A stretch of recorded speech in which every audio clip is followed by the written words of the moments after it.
This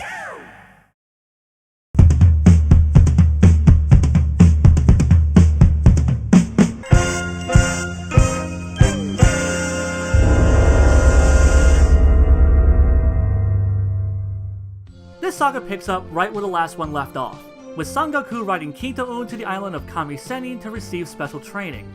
Shortly after his arrival, they're interrupted by a young monk named Kururin, who has also come to seek training from the old master. Kami-Sennin agrees to train them, but only if they can bring him a pitchy girl, aka a fine piece of ass.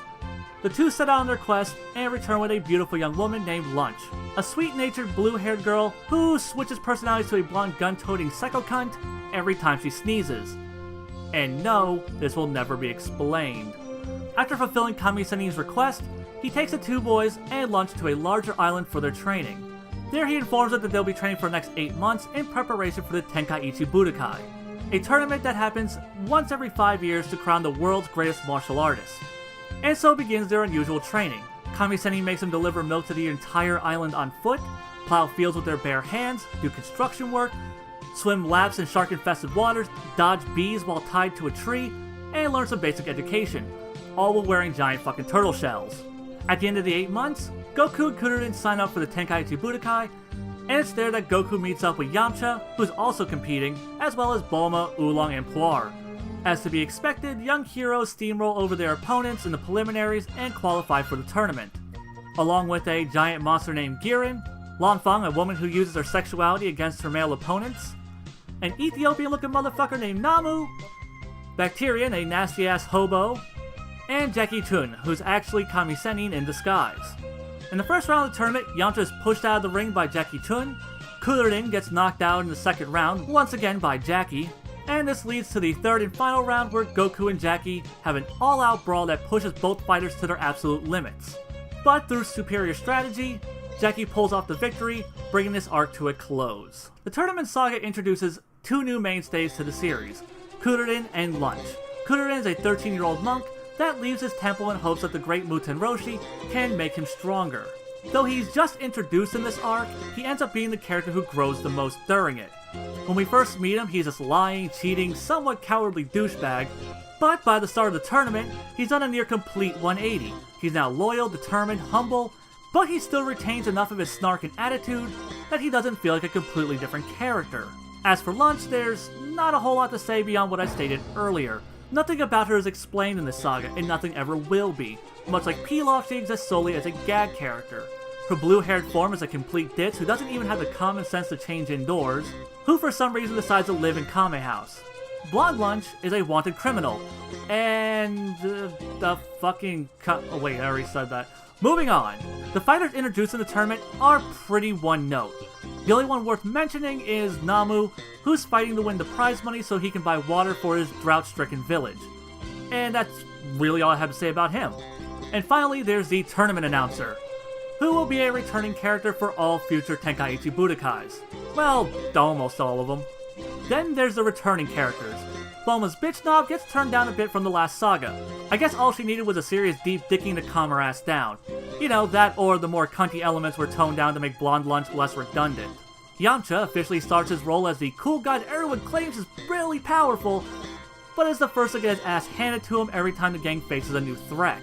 Yamcha gets ring-outed by Jackie without even being touched, and this type of humiliation will be a running trope for this character. Oolong and Puar do jack shit this saga, and this will also be a running trope for these characters. Now, a character that does get a fair amount of development this arc, surprisingly, is Kami-Sennin. In the last saga, he's depicted as a lecherous old fart with amazing destructive power. But it's here that we discovered he actually is the wise master that everyone has built him up to be, and that he's also a very strict teacher. Not only helping his students prepare physically for the tournament, but mentally for life in general. His whole reason for entering the tournament is to defeat Kururin and Goku.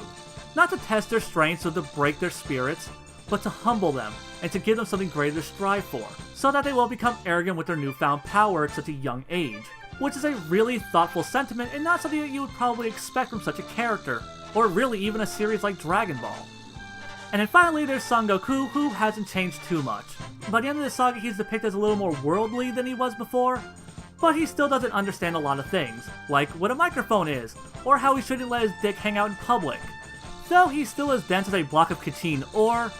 We do see that when it comes to fighting, he can get really creative. Also worth noting is that Goku's tail grows back this arc, and we get confirmation that it does make him physically stronger. Also, his age has been downgraded. In the Pilaf Saga, he said that he was 14, and here he states that he's actually 12, and he thought 14 came after 11, hence the mistake. But then again, he was apparently 3 whenever Gohan found him, so who the hell knows how old Goku is, really? But that's a rant for another video. Since the story this time around is a tournament, it should come as no surprise that it's even thinner than the first saga. Though it doesn't have a whole lot to offer narratively, there's still a lot to like here. The training portion of this arc is full of great character interactions, whether it be Kuririn playing the straight man to Goku's retardation, Kami Sennin being a stern mentor to his young students, Kami Sennin trying to lech on lunch, or everyone just sitting around and enjoying some downtime. Also, the idea of Kami Sennin's training being focused on strengthening the body instead of learning new fighting techniques was, for its time, a neat and creative idea, though it will get real played out later in the series. The tournament itself is full of some great moments too, but the fight between Jackie Chun and Son Goku is by far the best. And I mean the fight as a whole. Every part is just one great scene after another. Right from the start, Goku gets kicked out of the ring, only to spin his tail like a propeller to fly back in. Then there's the series' first beam battle, Goku being overwhelmed by Jackie's drunken fist, only to counter by making up a monkey fist technique, Jackie trying hypnosis, Goku almost surrendering to Jackie's Bankoku Bikurisho, a move so powerful that it could potentially kill Goku, only for Goku to see the full moon and transform into an Ozaru, then Jackie firing a max power Kamehameha to destroy the moon, which also kills the Rabbit Gang from the Pilaf Saga, since Goku never actually went back for them, followed by both fighters completely out of power and just having a straight up slugfest, ending in the two jump kicking each other, which seals the victory for Jackie, since his longer legs gave his kick more force, making it one of the few times in the series that a fight isn't won by someone being physically stronger, but by someone being smarter. Also, the song they played during the final clash is epic. Even the filler has things to offer. We get some nice build-up to Kuririn's reveal, we get to see Yamcha's training, we get reunited with the original cast sooner at the tournament, giving us more time to spend with them, and we get some background on Kuririn about how he was beat up and picked on by the older monks, which not only makes it all the more satisfying when he kicks that fucker through a wall, but also shows us how far he's come since then. So yeah, there's a lot of great stuff here. Unfortunately, there's also a lot of mediocre stuff too. With the exception of Yamcha vs Jackie, the quarterfinal matches aren't even worth mentioning. Bacterian vs Kuririn is just a gag fight with one gag to it. This nasty fucker smells like shit, and it ending on a fart joke really didn't help matters much. Lanfeng vs Namu is another gag fight, the joke being Namu can't look at a half-naked girl, and can't fight back. The whole thing is pretty short, there's not a whole lot of laughs to be had here, and there's no tension, making it feel like a complete waste of space. Then there's Girin vs Goku, which has very little fighting in it, and Goku spends half the match wrapped up in Girin's monster loogie bullshit. The only thing worth noting here is that Goku's tail grows back, which gives Goku the strength to break himself free, and then Girin immediately gives up. And this just so happens to be the one fight that the filler decided to give some build-up to, making the anticlimactic ending even more disappointing. Another complaint would be the mismanagement of the characters. All the non-fighters add nothing to the story. Bulma, Oolong, and Puar are relegated to cheerleaders, and Lunch does not a damn thing. Though I think she's a fun character, she adds nothing here. She doesn't even go to the tournament. And before anyone tries to tell me, you're just nitpicking, no. I consider these legitimate narrative issues. If I wanted to nitpick, I'd bring up things like, why is Kuririn scared of guns even though he's strong enough to take bullets? Why is Goku scared of a shark but not a shark-sized piranha?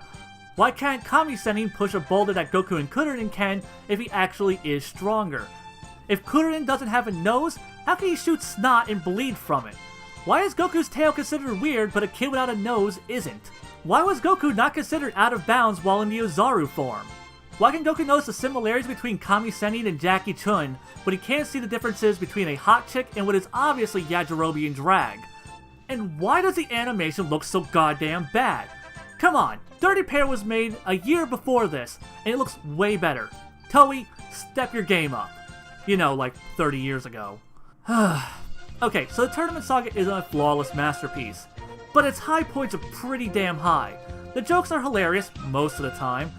New characters Kuririn and Lunch are a lot of fun, The training portions are fantastic, and the finale is straight up awesome. But unfortunately, the quarterfinals are pretty damn weak, and even though I really like her, launch serves no purpose. In the end, I was kinda disappointed rewatching the saga. I remember it being so much better, and I expected to give it at least 4.5 Dragon Balls. But it just didn't hold up, and I'm not the type of person to be swayed by nostalgia. So the Tournament Saga gets 4 out of 7 Dragon Balls. In some ways it's better than the Pilaf Saga, but in others it's worse, so I just said the two are on par. Well, that's one more dissection down, and Kami knows how many more to go. And make sure to check out the next video of this series, the Red Ribbon Army Saga, Part 1, Muscle Tower. Yeah, I'm breaking these things into parts because there's no way in hell I'm going to cover that many episodes in one fucking video.